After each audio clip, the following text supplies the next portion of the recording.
Il y a juste la volonté de dire l'Afrique est un tout. Nous sommes les vrais panafricanistes. Nous croyons que l'Afrique est un continent. Et que ce continent a beaucoup à bâtir, c'est le plus jeune au monde. Je crois qu'il est temps que tous les Africains sortent de cette barbarie d'informations, de toutes ces moqueries du colonialiste, du néocolonialiste et surtout de la France.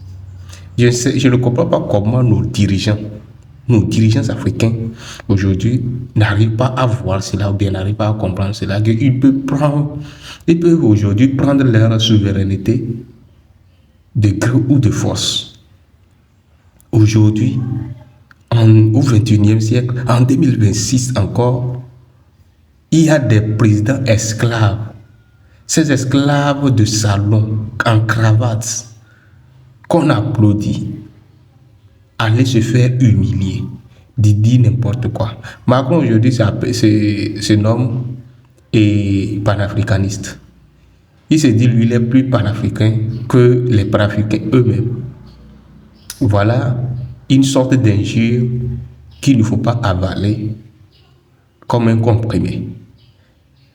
Aujourd'hui, c'est comme si déshonorer nos ancêtres qui ont précédé, qui ont créé le panafricanisme, qui ont donné une essence au panafricanisme. Aujourd'hui, nous devons vraiment lutter pour renvoyer la France, le colon de l'Afrique, même de tout son entourage. Voilà, je vous laisse écouter cette vidéo et puis on revient. C'est une analyse très approfondie. Lorsque je regarde des extraits tels que celui-ci, d'un président français qui déclare que c'est eux, les vrais panafricanistes, je commence à me dire quelque part que peut-être qu'il serait temps de créer une échelle d'évaluation du panafricanisme. C'est-à-dire sur la base de certains critères, sur une échelle de 1 à 10, pouvoir déterminer qui est vraiment panafricaniste et qui l'est moins. Et peut-être même décerner des prix. Je vote pour l'échelle Sankara, qu'on l'appelle ainsi. Vous pourrez faire vos propositions en commentaire. Mais plus sérieusement, s'il suffisait de reconnaître que l'Afrique est un continent, est un tout, et de reconnaître que sur la base de certains indicateurs, l'Afrique est en train de superformer l'Asie du Sud-Est, ce serait trop facile. On n'aurait pas des héros tels que Patrice Emery Lumumba, on n'aurait pas des héros tels que Ruben Umniobe ou bien même Thomas Sankara, qui ont littéralement sacrifié leur vie, donné de leur chair et de leur sang pour abreuver le combat de l'autodétermination et de la liberté africaine. Ce serait trop facile. Des gens tels que Donald Trump, qui a un certain dédain prononcé pour l'Afrique, seraient même du rang des plus grands panafricanistes, des vrais panafricanistes, tels que le président Macron les appelle. Parce que ces chiffres-là, tout le monde les connaît, tout le monde sait, tout le monde voit les chiffres, tout le monde voit que l'Afrique est le continent du présent et du futur. Tout le monde connaît les richesses de la RDC, tout le monde sait qu'il y a de l'or au Mali, tout le monde connaît les richesses africaines. Mais est-ce que cela suffit pour être qualifié de vrais panafricanistes? Je pense que tous ces héros africains se retourneraient dans leur tombe ou de là où ils sont en entendant ces paroles-là. Mais pour retourner à ce qui nous concerne aujourd'hui, permettez-moi d'emprunter une expression de la Bible qui est celle qui dit « c'est à leurs fruits que vous les reconnaîtrez » et de poser une question au président Macron. Président Macron, puisque c'est à ces fruits qu'on reconnaît un véritable panafricaniste, quels sont vos fruits? Quel est votre palmarès en tant que vrai panafricaniste?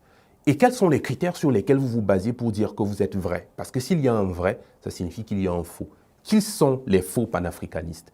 Je pose la question au président Macron et à ceux de l'assistance qui étaient là, qui l'ont écouté et qui, à certains égards, ont même acquiescé, ont applaudi à son discours.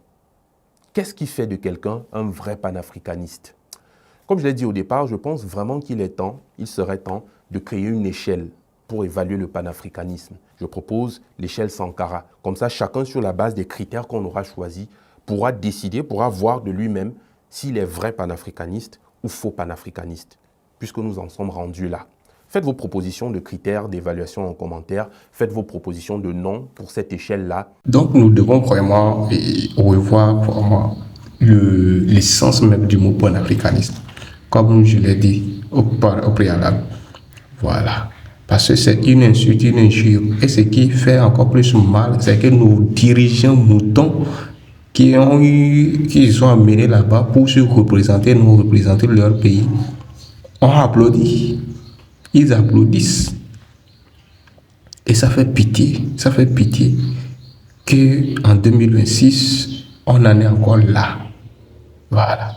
Au moment où tout le monde se bat pour sa souveraineté, nos dirigeants préfèrent encore se fondre encore dans l'esclavage de bureau.